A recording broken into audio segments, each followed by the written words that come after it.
বাচ্চারা কিন্তু উপদেশ শুনতে পছন্দ করে না, জানেন? ওরা যা দেখে তাই করে, করে না? দেখবেন আপনি যখন নামাজ পড়বেন আপনার মেয়েটাও এসে নামাজে দাঁড়ায়, আছে না নাই? আপনি যখন নামাজ পড়েন, আমি যখন নামাজে দাঁড়াই, আমার ছোট্ট মেয়েটাও নামাজে দাঁড়ায় এইভাবে, আর বিড়বিড় করে কি যেন পড়ে, এরকম মুখ নাড়াতে থাকে, ঠোঁট নাড়াতে থাকে।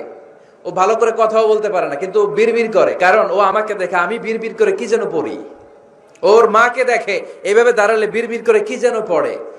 সে আমাদের মতো অনুকরণ করতে চায়, আছে না নাই? দেখবেন ছোট্ট বাচ্চাটা পানি পেলে আমাদের মতো কুলি করতে চায়, মুখে দেয়, অজু করতে চায়, আছে না নাই?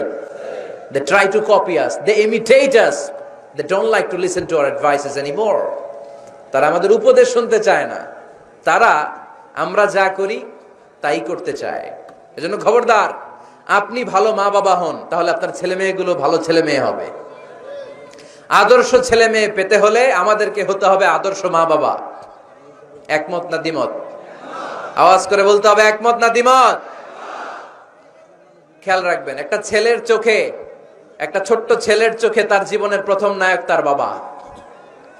একটা ছোট্ট মেয়ের চোখে তার জীবনের প্রথম নায়িকা তার মা। সে তার বাবার মতো হতে চায়। তার প্রমাণ, একটা পুলিশ ভাইয়ের ছোট্ট ছেলেরা জিজ্ঞেস করেন, বাবু তুমি কি হইবা? পুলিশ হমু।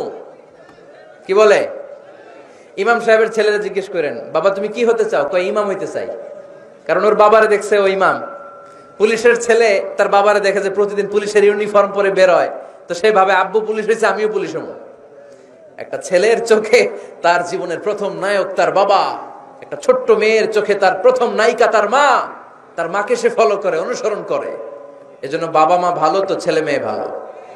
সিঙ্গাপুরে আমার একটা প্রোগ্রাম ছিল গত বছর, তো একটা সোশ্যাল গ্যাদারিং এর প্রোগ্রামে এক বোন কাগজে প্রশ্ন লিখে পাঠিয়েছে যে হুজুর, আমাদের বাচ্চারা এত মডার্ন হয়ে গেছে, ছোট্ট ছোট্ট বাচ্চারা খালি স্মার্টফোন ইউজ করে, মোবাইল। বাচ্চাদেরকে কিভাবে স্মার্টফোন ইউজ করা থেকে বিরত রাখা যায়? আমি এক বাক্যে উত্তর দিয়েছি, মা বাবা যদি অতিমাত্রায় স্মার্টফোন ব্যবহার করা থেকে বিরত থাকে তবেই এটা সম্ভব। মা বাবা যদি অতিমাত্রায় মোবাইল ব্যবহার করা বাদ না দেয়, বাচ্চাদেরকে উপদেশ দিয়ে কোনো লাভ হবে না। চিল্লায় বলেন ঠিক কিনা?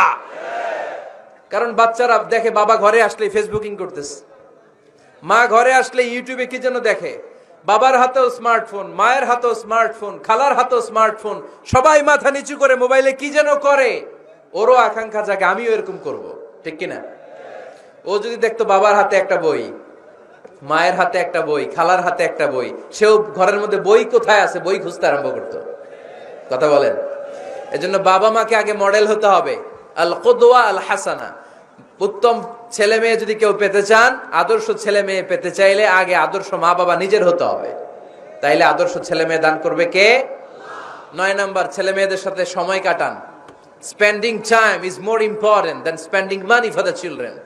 ছেলে মেয়েদের জন্য টাকা ব্যয় করার চেয়ে ছেলে মেয়েদের সাথে সময় ব্যয় করা বেশি জরুরি, আছে না নাই?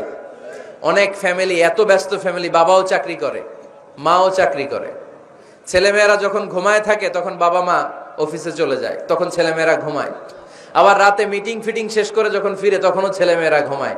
শুক্রবার ছাড়া অনেক ফ্যামিলিতে বাবা মার সাথে ছেলেমেয়েদের দেখাই হয় না, আছে না নাই? না। ছেলেমেয়েদেরকে আদর করেন, ভালোবাসেন, ছেলেমেয়েদের গালে মুখে হাতে চুমু দেন, ছেলেটাও আপনারে ভালোবাসবে, ঠিক কিনা?